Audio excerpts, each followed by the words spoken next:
Chapter 4. A Cult Following. Pouring peroxide on Claire's knee, Jake wonders how the girl knows so much about devils and the other monsters secretly prowling the shadows. Being bonded to Yamura, Jake has been thrust into the seedy underside of reality, discovering the existence of demons, angels, alien parasites, and everything in between. Is it possession or genetic alteration? Claire asks, wincing as the peroxide makes contact with her skin and bubbles. Jake is unsure how to respond, merely sitting beside her, dumbfounded. You can't hide it. I saw you transform. It's okay. I can keep your secret. You can trust me. You aren't scared of me? Claire smiles, touching his shoulder. If you meant me any harm, you'd never have protected me from those attackers. How is it that you even know what devils and demons are? Jake asks, eyeing her skeptically. These things aren't exactly common knowledge. I told you about my brother, and how he's been acting strangely. He disappears for days at a time, and when he is around, he's either distant or outright hateful. Mood swings are well within the normal range of human personality traits. That doesn't mean he's anything supernatural. I know that. At first I assumed he was into drugs or got involved with a gang, so I followed him one night. She pauses, recalling something terrible. He went into the tunnels underneath the city and joined a bunch of guys to worship at an old altar, covered in dried blood and surrounded by human skulls. Devil worshippers? Jake asks. Claire shrugs, unsure. From the altar a voice spoke. It called itself Hui. My brother and the other followers are working to bring this creature into our world. Hui? Jake whispers, stunned. We knew he would resurface sooner or later, Yamura says. Our efforts only delayed his plans temporarily. Damn it, Jake growls. You know this Hui, don't you? Claire asks, seeing Jake's reaction. Jake nods. He's very bad news. I can't let your brother bring Hui into this world. They were talking about choosing a vessel and needing an appropriate sacrifice to bind their spirits. Hui needs a human host.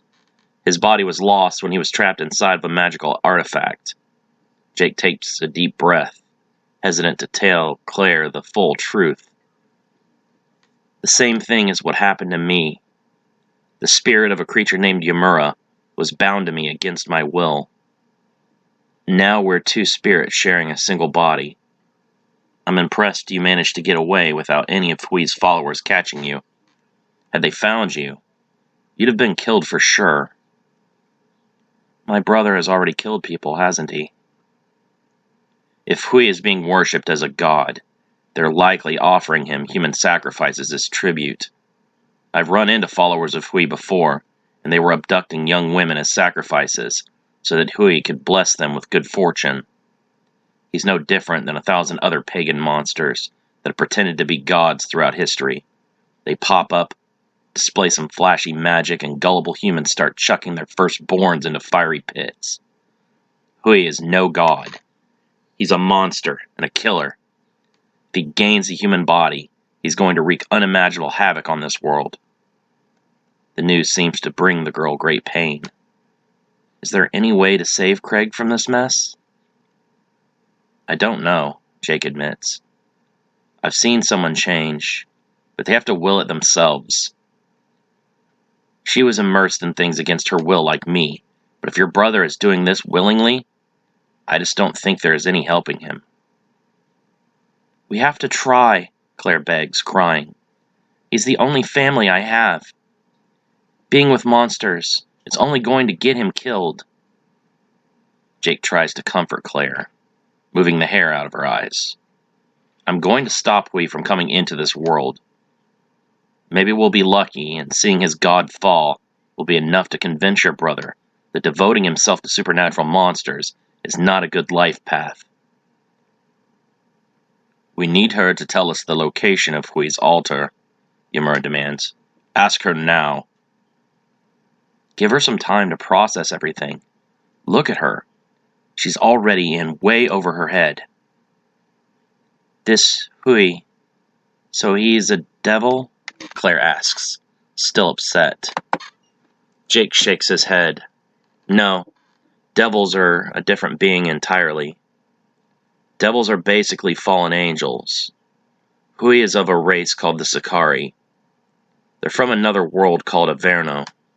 I'm not really sure if Averno is another planet or just another dimension, but they're mortal beings like us. Wait, so angels are real too? Claire whispers. Yeah, well, at least the beings that inspired our myths about them are. What we call angels are a celestial entity called the Yazata. The Yazata are ancient, predating all life on the earth. They're tremendously powerful too. The single Yazata I've met could have killed me without blinking if it wanted to. Kill you? Claire asks, confused. Aren't angels supposed to be the good guys? Servants of God? I don't know how connected they are to any gods, but at least some of them are as rotten and corrupted as any mortal being. From the research I've managed to gather, a group of Yazata broke off from the others in some kind of civil war a long time ago. The side that lost were banished and cursed to become the devils. There were also deserters on both sides that refused to fight. They became labeled as traitors and became known as the Grigori. The Yazata I encountered was one of these Grigori, and he's every bit as bad news as Hui. How do you just run into a deserter angel? I mean, what kind of shit have you gotten yourself into that you would have ever possibly crossed paths with such a being? His name is Cedrion, and he seems to have a weird fixation on me. He says I play some part in his future plans, whatever that means. I know that I don't want to be some winged dickhead's puppet, so I plan on cutting the strings at every opportunity. Claire's eyes widen. Do they really have wings? Not like physical wings of feathers or anything, but more like energy wings that extend out from their aura. They don't use them to fly or anything. I think it's more like a small piece of their true forms, leaking out into our comprehension. Even the lower celestial beings are supposedly pretty much eldritch in their true visage. Eldritch? Claire's not familiar with the term. Sometimes Jake takes for granted that not everyone is into fantasy and science fiction as himself. It's a word from Lovecraftian fiction. An eldritch abomination is a term used to describe any entity so beyond our mortal comprehension that the mere glimpsing of their forms would drive a person completely mad. If you've read the Bible, or any other religious literature, angels are pretty much the definition of an eldritch horror. Taller than buildings with 4 faces and 6 wings. Some are just spinning wheels of topaz and wings, while others are strange chimeras of lions, ox, and eagles. Even God itself in the Old Testament breathes fire and has smoke coming out of its nostrils. It all seems pretty horrifying to me, if true. Makes sense to me. I was never a big churchgoer, but my mother took me to Sunday school a few times when I was a child. I remember a story about God revealing himself to Moses from behind a mountain, and even the tiny bit of grace that shone out from around the rocks was enough to knock Moses unconscious. Jake nods. I guess we're pretty insignificant in scale when you think about it, yet there's something about us that fascinates these creatures. When I first started looking into the literature about what my brother had gotten himself into, the beings you called Sakari were referred to as demons. Are they the same thing? Demon is kind of a catch-all term that humans have used over the centuries to describe any monster they can't explain at the time. Biblical demons are the fallen Yazata, or devils, as I said before. The Sakari are just a mortal race like us, and can be killed. You know this for sure? Claire whispers. She fears there's no stopping the monster Hui that's manipulating her brother. I do, Jake says. The painful memories of his mother possessed by Inyana resurface. In her final act on this earth, Anne Stewart overcame her oppressor and took the Sakari Queen into oblivion with her. I promise that I'll do everything within my power to kill that bastard Hui. While Claire finds comfort in Jake's declaration, she cannot help but fear that even he will be unable to defeat the self-proclaimed dark god. The presence of several abnormal auras flickers through their shared awareness. Those Sakati assassins have found us, Jake says. We have to keep Claire out of this fight. Stay here, Jake says, standing up. I'll be right back. I just have to check on something outside. It's more of those mercenaries, isn't it? Claire asks. Jake nods, leaving the apartment in a hurry. On the roof, 4 Sakati move towards the fire escape. Watch the front and rear doors, the acting team leader named Dez orders. We can't let her escape again. And be alert. We still don't know who took out the rest of the team. Switching control to Yamura, Jake senses movement on the fire escape. Yamura thrusts a hand through the glass, pulling one of the assassins inside. A second attacker leaps through the window, but Yamura pivots to clothesline him. The first assassin draws a combat knife and scrambles to his feet, covered in bleeding cuts. Who the fuck are you? The second assassin named Thord says, standing up. Yamura does not waste time with conversation, dropping low and sweeping the feet out from underneath the assassin, just as the other lunges in with his knife.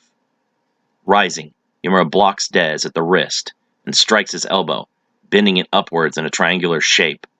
Dez screams out in pain, and Yamura quickly wraps him in a headlock, twisting suddenly to snap his neck. 2 more assassins leap through the window, tackling Yamura against the wall. Thord delivers several body shots before Yamura is able to snap kick him in the sternum and knock the assassin backwards. Yamura overpowers the assassin to his right, pulling him off balance and headbutting him. As the assassin loses his grip, the Sakari strikes with a quick elbow to the nose. The remaining assassin holding onto Yamura tries to pull him down into an armbar, but Yamura keeps moving in a circle as he fights the hold. Kill this son of a bitch! Thord shouts, drawing his sidearm. Yamura kicks Thord in the knee, breaking his leg and dropping the assassin into them, enough for the Sakari to slip out of the armbar and roll to his feet. Wincing in pain, Yamura stretches his arm out as the 2 assassins stand before him anxiously. At their feet, Thord continues to writhe in pain and shout obscenities. The assassins attack, the grappler going low and attempting to gain wrist control, while his fellow drives his full weight against Yamura's chest.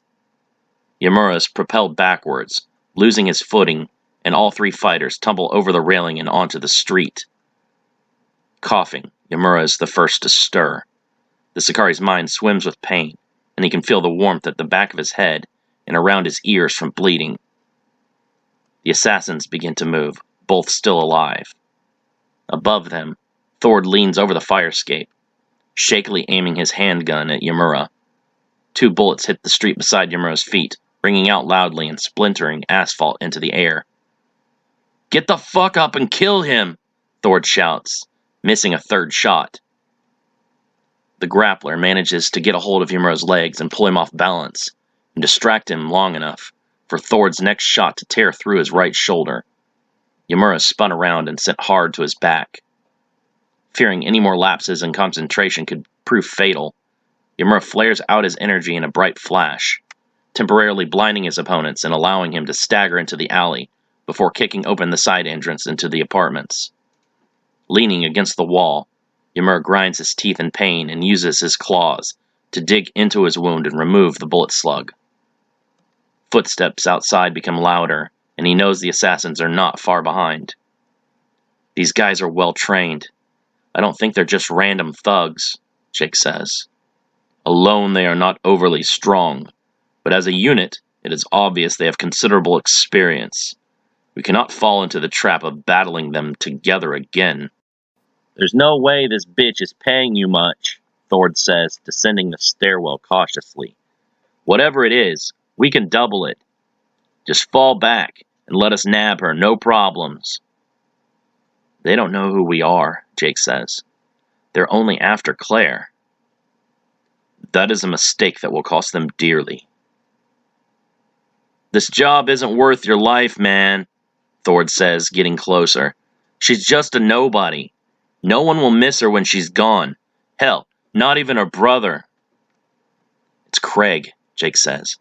Her brother is the one who sent these goons. Ymir reaches through the back of the stairs, grabbing Thord's ankle and pulling him off his feet. The assassin awkwardly falls onto his face and rolls down the stairs, screaming in agony as his injured knee is twisted to the side violently. The other two assassins enter the apartment building, firing at Ymir several times and causing him to flee up the stairs before he can finish off their companion. My leg, Thorn groans as the grappler helps him up. I can't put any weight on it.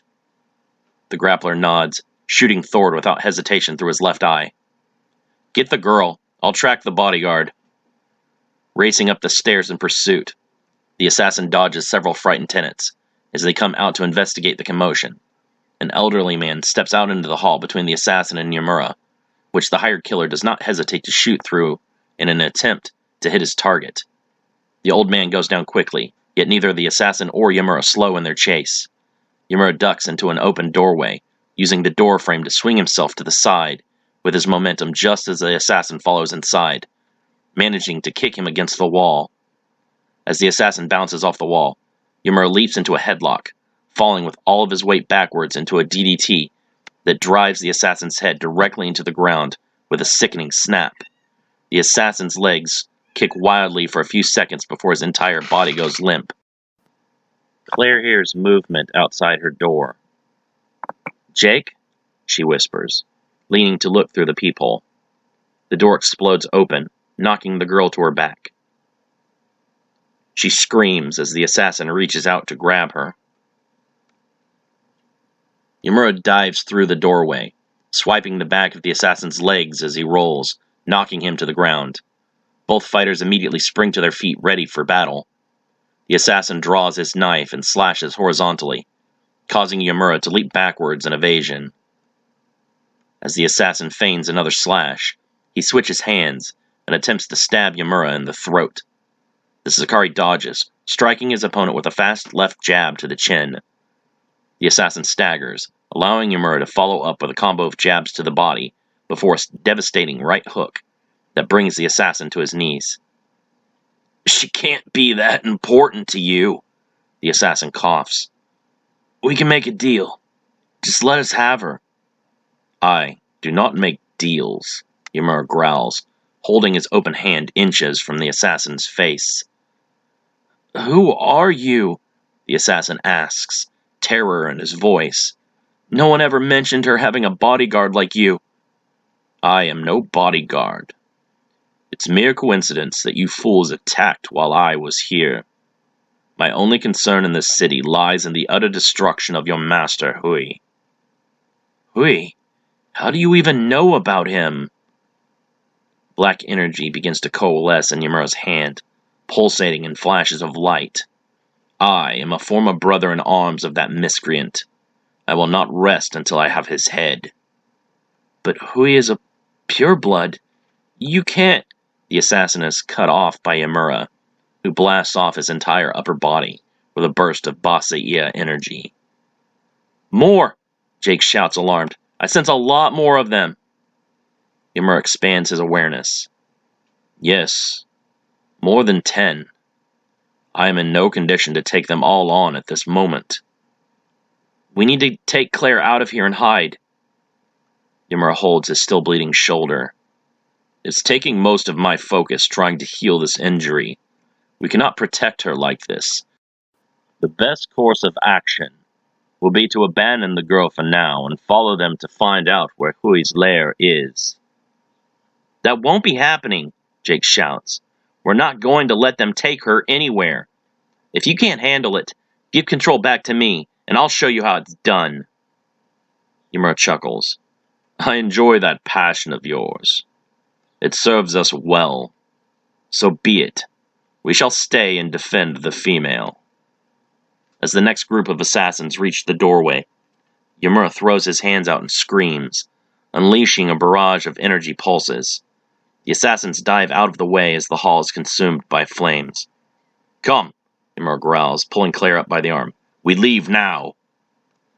Coughing, the new unit's team leader shouts instructions as he sees movement through the smoke. "Circle around the building. They're headed out the window." Imura drops down onto the fire escape, followed shortly after by Claire.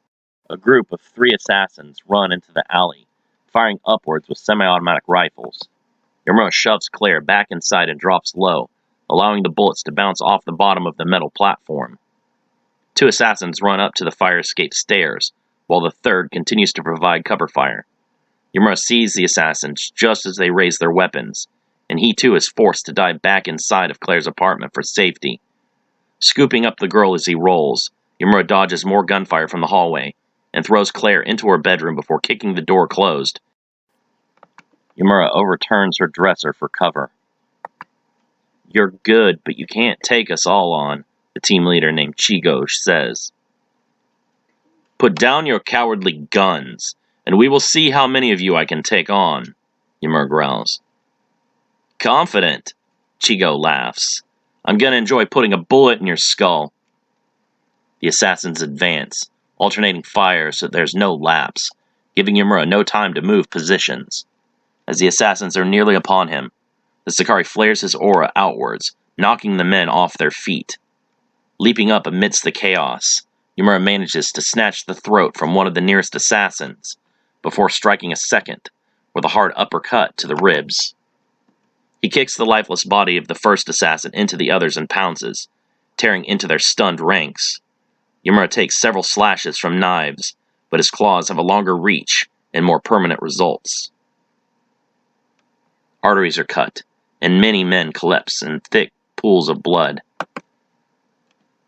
An assassin that manages to get back to his feet tries to turn and run, but slips on the blood and hits his head on the floor.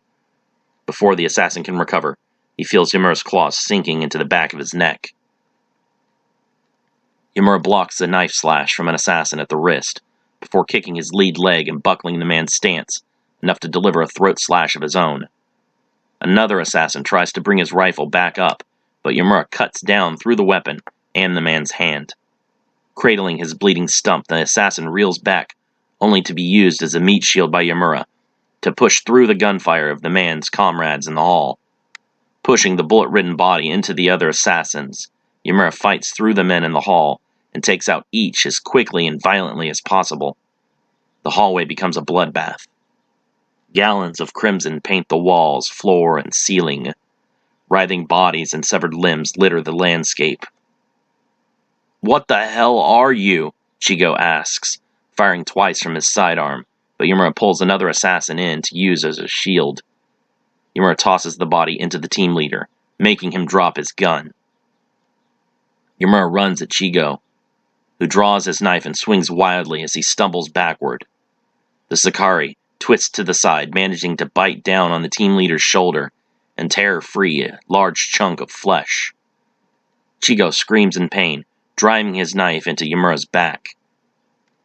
Imura releases his bite and hooks his left arm over Chigo's, locking up his knife hand. With several hard headbutts, Imura causes Chigo to pull his knife free and fall back in growing waves of nausea and blindness. "Bastard!" Chigo coughs, his teeth stained red. "You really are something else." Imura tries to ignore the pain in his back and shoulder, both screaming at him to flee and recover. "I'm guessing the other team leaders never had a chance to show their true power against you. Maybe I'm just lucky like that." "What are you rambling on about?" Imura growls, spitting a mouthful of blood to the side. Chigo's eyes turn yellow and his pupils become reptilian slits. Imura can feel the assassin's energy skyrocketing upwards. "Not all of us are simply humans, augmented with demon or Sakari DNA. Some of us were afforded the gold package." "No!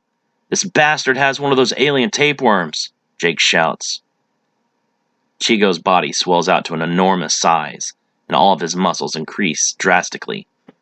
With a sudden boost of speed not relative to his size, The assassin bodies Yamura with a clothesline that drives him through a wall and into the living room of a man in his 20s, getting ready to pack a bowl.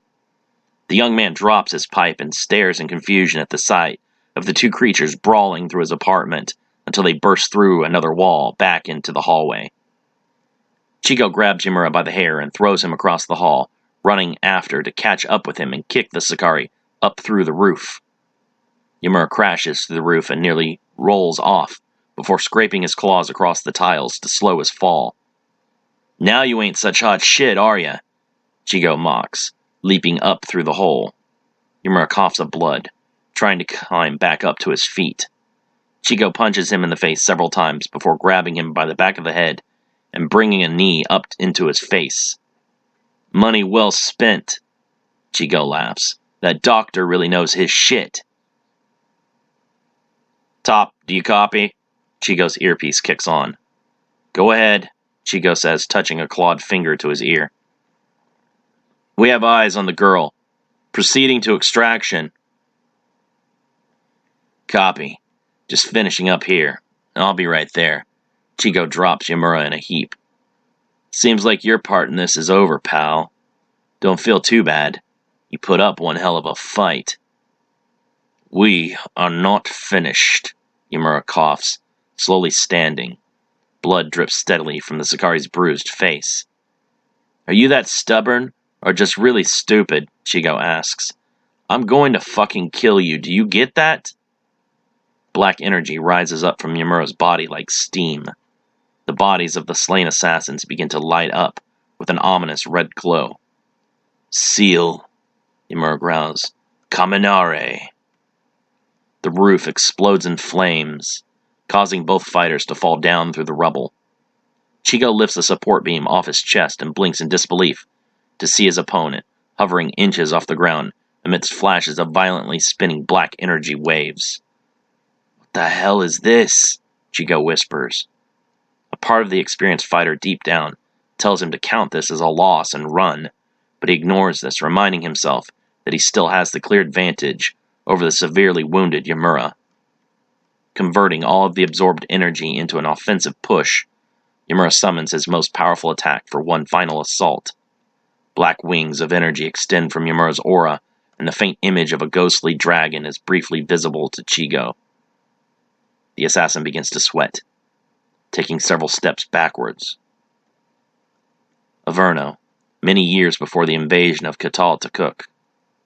Yamura stands with his sword drawn, overlooking a large valley. Down in the valley, hordes of Sakari under the leadership of the western warlord Cassus march towards them. Loud drums drown out the footfalls of the army. Dozens of massive Upas roar in excitement. Clad in the furs of a Spelos bear, Cassus raises a large bear-tooth axe and screams to spur his forces onward. "There are so many of them," Yamura whispers in disbelief. "Our army is not even half that size." Yamura's father, Shimashtu, puts his hand on the youth's shoulder. "We do not need a larger army when we possess powers strong enough to defeat hundreds of opponents in a single strike." "What? How can that be possible?" Shimashtu smiles. Behind them both, Yamura's teacher, Ashkelon, stands with his arms folded and watches silently. "Do not blink, my son. You are about to witness the most powerful technique passed down through our royal bloodline." "You do not mean the Black Dragon?" Shimashtu nods.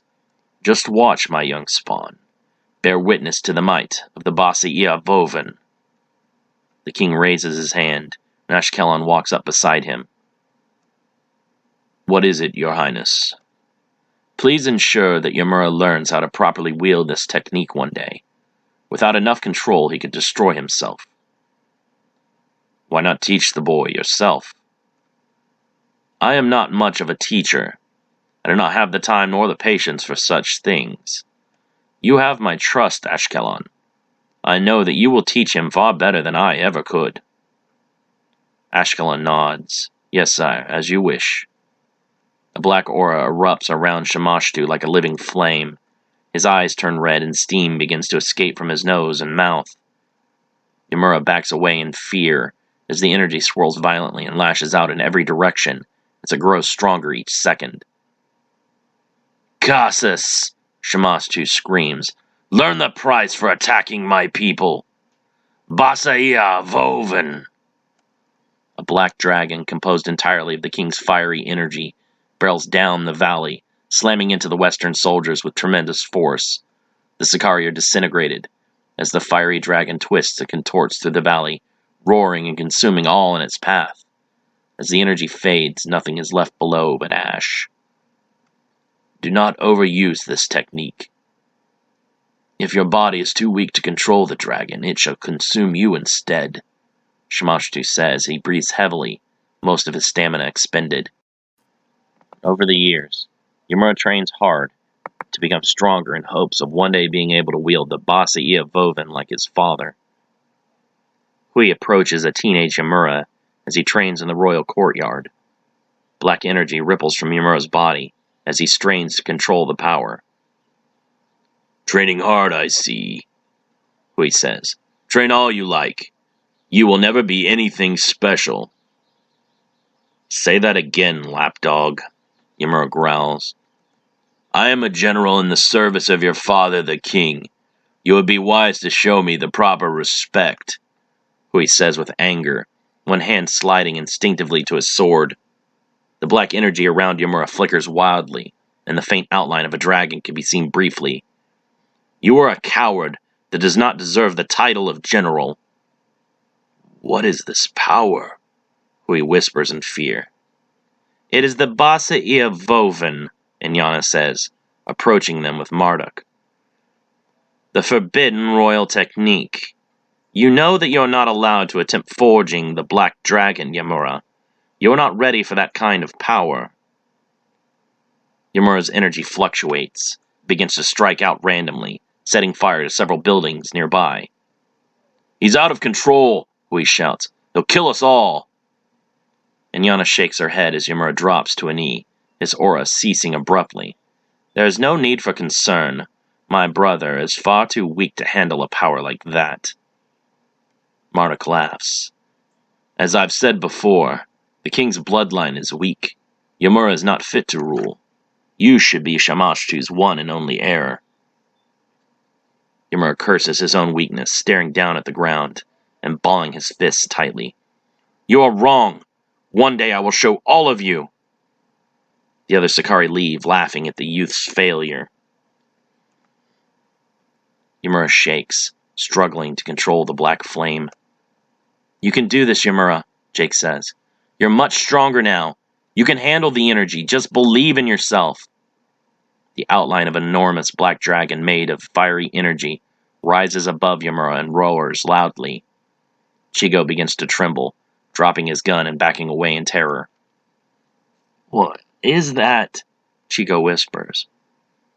"Basaia Voven!" Ymura screams, unleashing the black flame dragon on his foe. The black dragon energy slams into Chigo's chest, propelling him down the hall and out the side of the apartment building into the street. Chigo screams as all the air is driven from his lungs, and his eyes roll back in his head. The black dragon howls loudly, slamming into a building across the street and exploding. The entire building shakes and quickly collapses, burying Chigo in the rubble. Two assassins exit the apartment, one with Claire slung over his shoulder.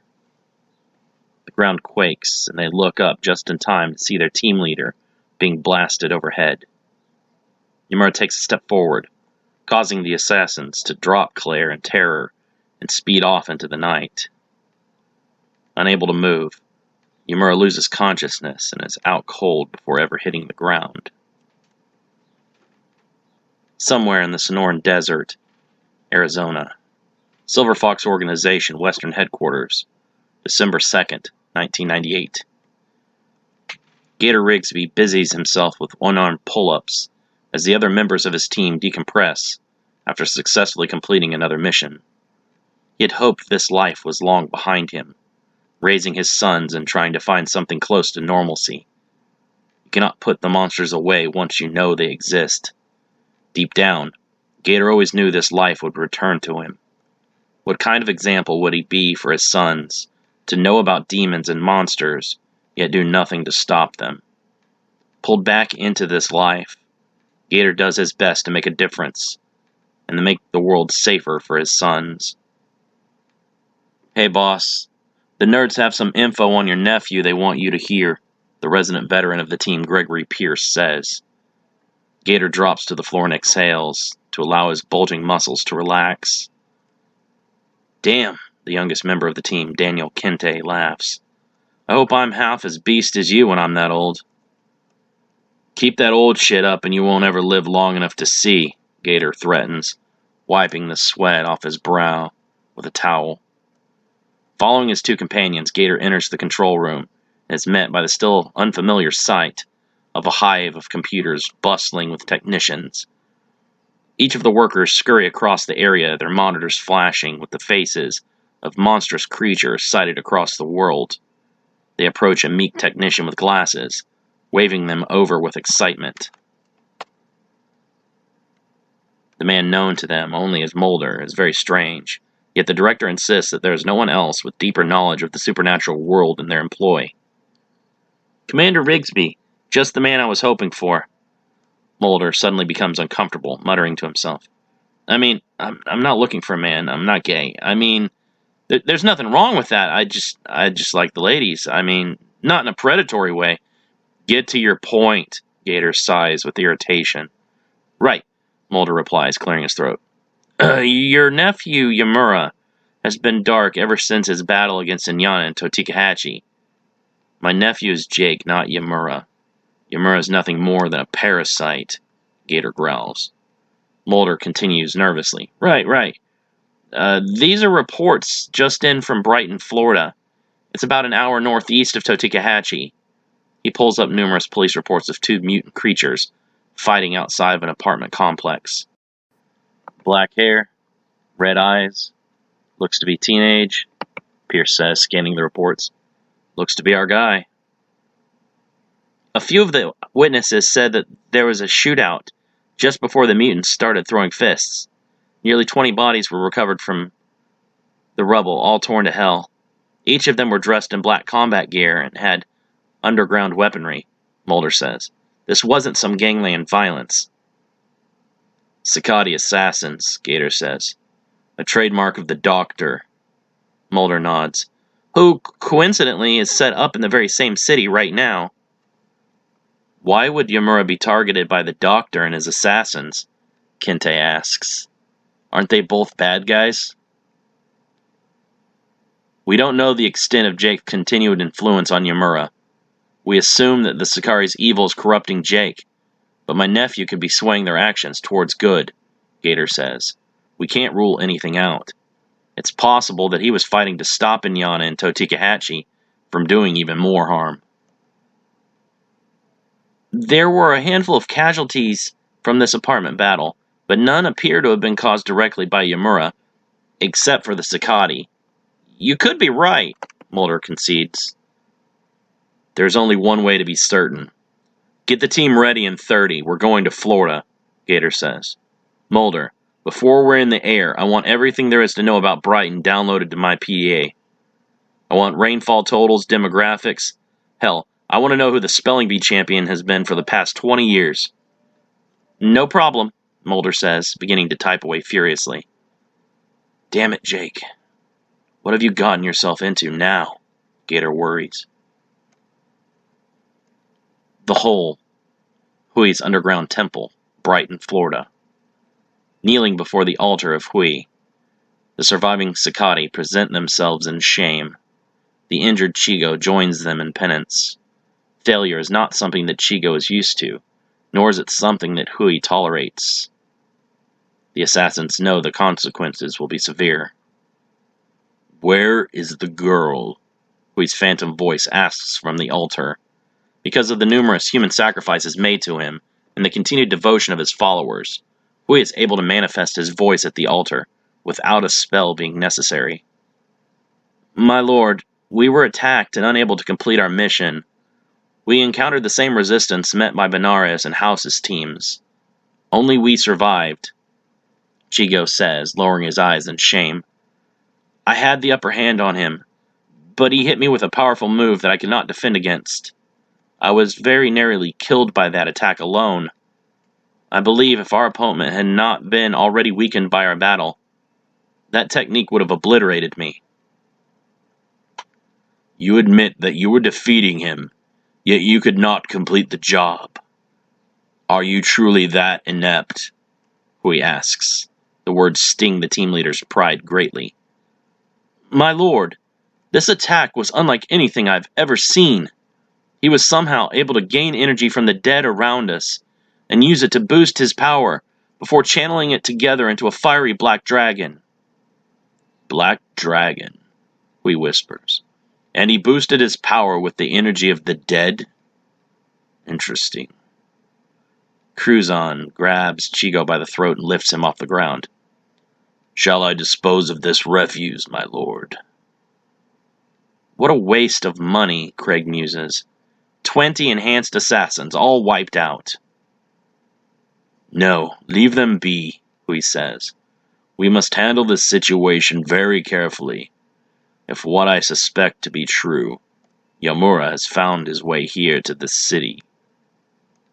Yamura, how can that be? Craig asks with alarm. It is not too surprising. The battle he had with Inyana was not too far from here. I knew he would stumble upon my location eventually. I had just hoped to already have my vessel prepared by that time. If it truly is Yamura who stands against us, how shall we proceed? Cruzon asks. The flames of Hui's altar light up brightly, illuminating Chigo and the other assassins. The rest of the tainted blood shall slay Yamura, but this time they will be prepared with that foreknowledge. In all of Averno, only two were stronger than I and Yamura. Queen Inyana and the one known as Ashkelon. Yamura is a cunning enemy and extremely resourceful. We must not take him lightly. Chigo nods. I will face him at full power immediately and hold nothing back from the start. Even then, he is likely stronger than you. You will need strategy to defeat the former general. Narain Averno, weeks before the invasion of the human world. Inyana and her general strategize over the map drawn for them by the Yazata Grigori, Cedrion, and Gadriel. Despite not trusting the fallen angels, the Sakari have no choice but to rely on the data provided by the beings unhindered by dimensional barriers. There are more pressing military engagements here in our world that need tended to, Yamura says, arguing against deploying so many of their forces to a world none of them is even sure exists. The eastern lands are encroaching our already thin border defenses. If we do not put Terra back in his place, we may lose numerous settlements along the border. Yamura speaks truth, Ishpar agrees. I have lost 2 expeditions to attempt culling Terra's expansion. Our efforts should be focused upon eliminating immediate threats to our kingdom, rather than expanding our territory. You both think too small, Hui laughs. We can put our boot on Terra's throat at any time, but we will have only this one opportunity to take the human world.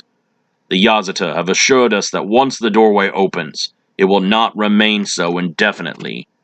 We must seize this opportunity to expand the glory of King Marduk and all of Averno. With human slaves in tow, we will be able to properly engage the savages at our borders and put them down with ease. Taking all of our strongest warriors to a strange new world with no guarantee of ever returning will leave the capital vulnerable to attack. If the rebellions do not coalesce in our absence, the warlords will fill that vacancy. We will have no means to withstand such assaults, Yamura argues. If you are so concerned with the threats posed by our neighbors, take your units and eliminate them yourself. Why do you need to wait for the support of my army? Inyana asks. I tire of these arguments. Destroy that which obstructs your full attention, so that we may be on the same page to properly plan this invasion. I will not move forward without a consensus of my general's support. My queen, you cannot allow Yamura to risk our soldiers ahead of such a crucial campaign, Hui protests. I need our troops healthy and rested. I forbid you from engaging in any attacks, Yamura. Inyana glares at Hui, her dark gaze willing even the Grand General into fearful submission. Accompany my brother in crushing the insurrections, and send a message that our kingdom is not vulnerable in the least. Together, the two of you would not even require a full unit. You would have me waste my time, putting down simple revolts? Have I lost so much favor in your eyes that you would demote me to such simple tasks? Hui stammers. It is the actions of simple grunts that deliver your victories, not your highly overrated tactical prowess, Yamura mocks. It is the soldiers that effort tirelessly, day in and day out, to deliver the accomplishments that you wear on your sleeve, like yourself achieved anything. Hui scoffs. Substitute any one of them, and the outcome of a battle will not be altered. He points to himself with an index finger. Replace me, and defeat is all but certain. Yamura storms off, tiring of the meaningless debate. To him, action and results are all that matter. Why do we continue to put up with your brother? I know that it cannot be any fondness or loyalty.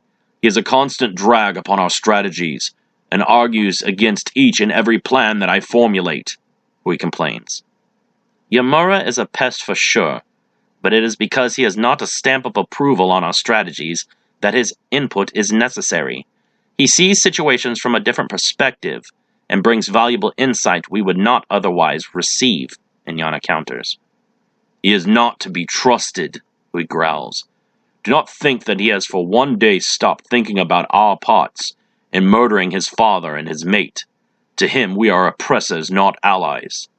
The first opportunity he is presented, Yamura will not hesitate to plunge a sword into either of our backs. And on that day I fully expect you to act first. Until then, he has a purpose, and we will continue to utilize him. Hui nods in deference. Yes, my queen. Inyana looks towards the other generals in attendance. You are dismissed.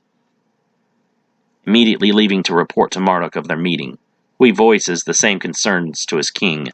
Less biased by familial history, Marduk agrees that Yamura poses a greater threat than benefit. Trusting Yamura will get Inyana killed, Marduk says, deeply troubled.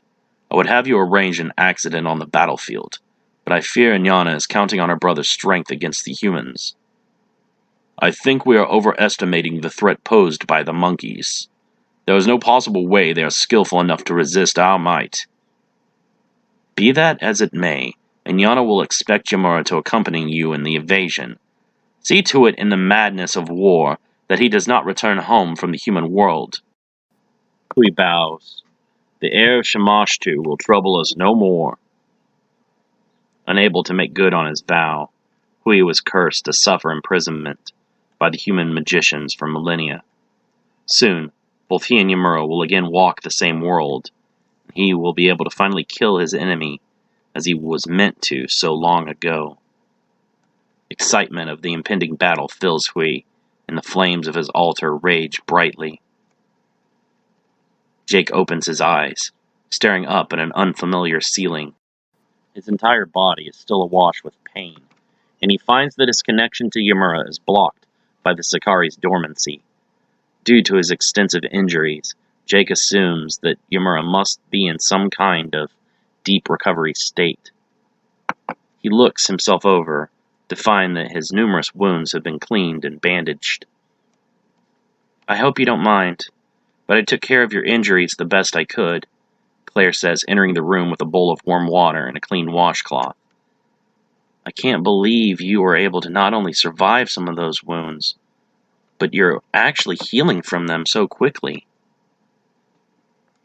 Yamura's presence speeds up my healing factor. It makes us a little more resilient, Jake whispers, still weak. Those men, they were like you? Claire asks. Watered-down versions, I guess, Jake shrugs. I have the spirit of a full-blooded Sakari bonded to me. Those assassins are only enhanced with demon and Sakari blood treatments. Their abilities are boosted, but in reality, They're still just humans. But you aren't? Jake looks away in shame. Not when I transform. There isn't anything else like Ymura in the world. Well, I thought that. But I guess it's not really true anymore. Hui, Claire says. The one my brother worships. He's one of these full Sakari?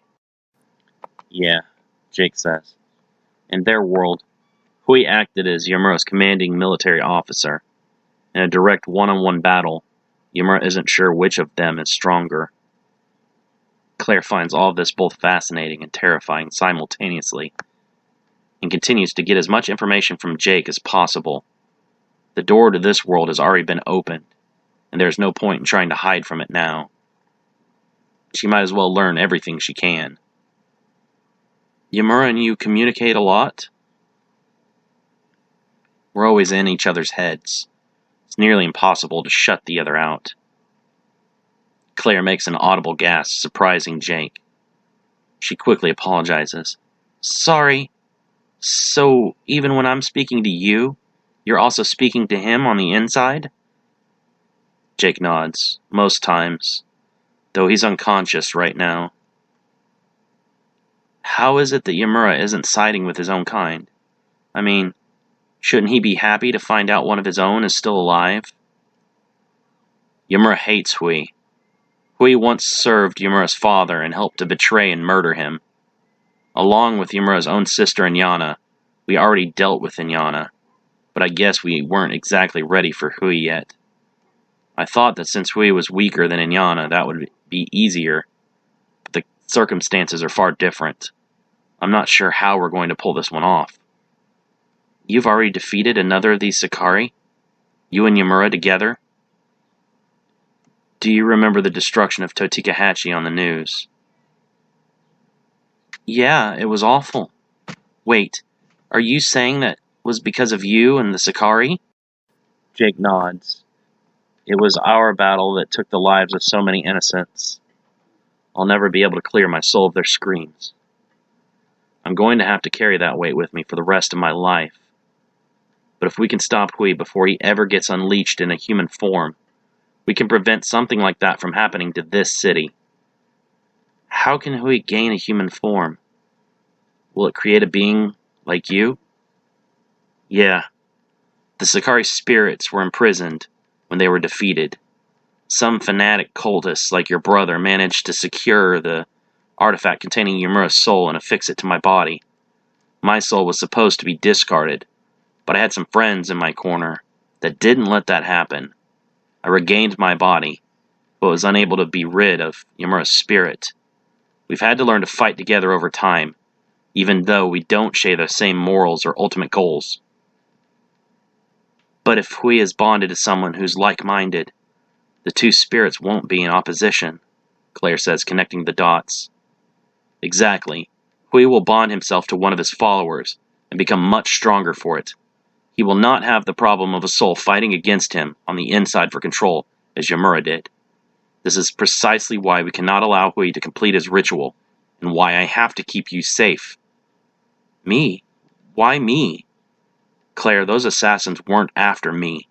They didn't even know who I was. They wanted you, and there's only one reason for that. They need me for Hui's return? But why? Terror seizes Claire, and she wishes all of this were nothing but a nightmare she could just wake from. The ritual to bond Ymura to me was imperfect. I've seen the improved versions used by Inyana to try and gain a more powerful union. To cement the bond between spirits, Hui needs a blood sacrifice. A sacrifice of life from the host's own familial line. Craig? Craig is meant to be Hui's host? She feels lightheaded and sits down on the bed beside Jake. He would really sacrifice me? His own sister? I'm not sure, but I don't want to give him the opportunity. I have to assume the worst in him and keep you away at all costs, even if that means killing your brother first. Please don't do that. We don't know if Craig would really go to those lengths. Those assassins were sent to capture you alive. I know of no other reasons that Hui would want you brought to him. I can't allow that to happen. It isn't just our lives at stake here. If Hui is released, this whole world is in danger. Claire begins to regain her composure, but the despair of her brother's betrayal never fully leaves her thoughts. What can we do to stop him? Not we. I'm doing this alone. You're going to leave town and never come back. Change your name and your appearance if you have to, but you cannot return to this place ever again. There's the possibility that I fail, and Hui will continue to search for you if that happens. No, Claire shakes her head. I'm not leaving this to you alone. Craig is my brother. This is my fight, too. You aren't a fighter. You'll only get in my way, Jake growls. I'll force you if I have to. And don't think that killing you first isn't an option that is on the table. What? Claire gasps in surprise. What are you saying? If the situation calls for it, I'll kill you first so that Hui isn't able to use you as a sacrifice. It won't stop his plans forever, but it will at least force him to find a new host and start over. You wouldn't do such a thing, Claire whispers. I don't believe that. You don't know me. You don't know the things I've done, Jake says darkly. All of the teen's past weighs down on him, and he feels like he cannot breathe from all of the guilt. I know you're a good person, Jake. I can feel it, Claire whispers, touching his hands. If you were that way, you'd never have done so much to save me tonight. Jake's heart flutters and his face turns red. The teen pulls his hands away and shouts in pain from the sudden movement as it tears open his bandages. Your cut's open back up, Claire says in alarm, moving to help redress the wounds. I'll be fine, Jake says, grinding his teeth against the pain and holding up a hand to keep the girl at a distance. Oh, stop trying to be so tough, Claire says, pushing his hand aside and tearing off the nearest blood-soaked bandage. Jake screams out in pain, forgetting about his machismo. After redressing Jake's wounds, Claire sits back and waits for him to calm. What is it like to have another voice in your head all the time? It's annoying. I have zero privacy. You wouldn't believe how much mental focus it takes to block him out just so I can take a leak without feeling like I'm being watched. But when you transform, it becomes reversed and you're the voice in his head? I don't transform, not exactly. When Yamura takes control of my body, his aspects come to the surface, but we still remain two distinct spirits. When he's damaged, I don't feel the pain until I regain control of my body. Our energy is also set apart, so when we change, it's like a fresh person's being tagged into the fight, which can come in really handy. Yamura is a lot stronger than me, but if I can stay in control as long as possible and wear down an opponent, it'll make it even easier for Yamura to score a victory. Do you really fight that much that you have this all figured out? Yeah, trouble unfortunately follows us around everywhere we go. So why do you do it? Couldn't you have just taken Yamura's power and been selfish? Why are you trying so hard to stop others like him from coming into the world? Jake swallows and takes a deep breath ahead of speaking of his painful past. When Yamura was first thrust upon me, he did a lot of horrible things while in control of my body. I was too weak to stop him, and many people were hurt or killed. If I see something, or know something is going on that I could do something to prevent, I have to act. If I don't do everything in my power to stop evil from happening, then I become as big a monster as Yamura was while he was in control of my body. I can't take anything back, but I can work to stop others from suffering the same as those I made suffer. So has it worked? Have you managed to save anyone? Jake nods. I like to think so. I've continued to make a lot of mistakes and endangered people, but I'm learning as I go and working to correct those mistakes. You saved me. I hope you don't see this as a mistake, Claire smiles. That's yet to be seen. We might have gotten too strong to stop. Your death may be the only sure way to prevent him from coming into this world. How can he be stronger than he was before? Shouldn't he be weaker without a body? Unfortunately, it doesn't work like that. Being an object of worship can strengthen someone greatly. I have no idea how many sacrifices have already been offered to Hui over the years. He could potentially be as strong as a true deity by now. Is that how it works? Can a mortal being actually deify like that? Claire whispers in horror. Offer up enough sacrifices and give enough praises, and yeah, one can become insanely powerful. The Tibetans have a word that applies to this situation, a tulpa. Human minds are remarkably powerful. If enough people focus on something and believe in it, their energy can actually make it manifest in some form. If enough people believe in a god and sacrifice to it and pray to it every day with all of their hearts and minds, then one day that thought becomes manifested. So if enough people believe Hui is a god, he actually becomes one? Claire whispers in horror. Unfortunately, that seems to be the conclusion I've come up with. Hui could have had some form of religion around him the entire time he's been imprisoned. 12,000 years of sacrifice and worship could add one hell of a boost to one's power. Do you believe in destiny? Jake pictures his ancestor Yasion and kinsman Enkidu, mirroring the conflict between himself and Rusty so many millennia later. In a way I do, yeah. I think some things are meant to happen, but there are others we can still change. He recalls Cedrion's threats that no matter what he does, he will play the role provided him by fate. I think you coming here to Brighton and meeting me was destiny. Jake coughs, taken back by her declaration. Why do you think that? What are the chances that you're bonded to a Sakari spirit and come to the city where the only other remaining Sakari exists? Not only that, but you accidentally make friends with a girl whose brother not only worships that Sakari, but is likely his chosen vessel? Jake nods.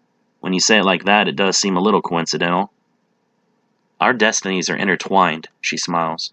Together, we're going to stop Hui and save my brother.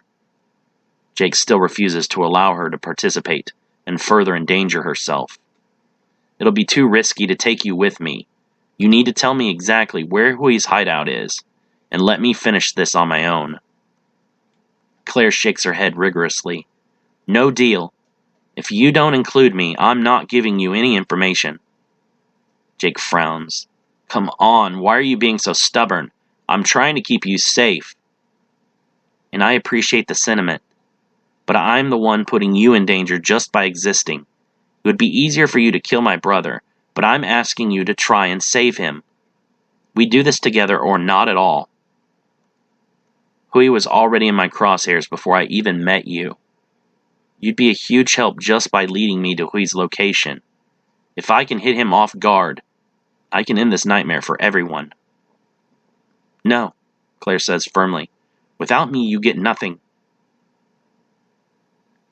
Jake sighs loudly.